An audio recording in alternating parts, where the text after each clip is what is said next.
Do you ever wonder how to write a to-do list and stick to it?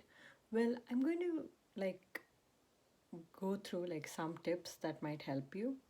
So the first is like have like a calendar. It can be either like a printable that you can print out or it can be electronic. Like there are tools like Asana, Canly, Google Calendar, wherever you're comfortable. The next is brain dump all the things that you need to do.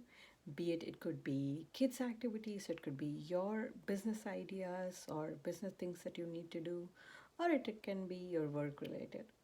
The next is divide the tasks into categories, like it can be important, it can be things that can wait.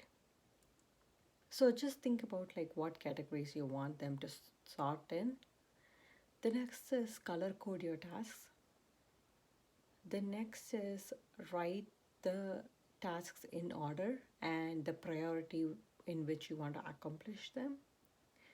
The next is make sure you finish the tasks and then you can cross them off. If it helps, you can also like set a timer and get those tasks done and make sure there are no distractions. And I hope you find these tips helpful and try it and let me know how it went. Thank you.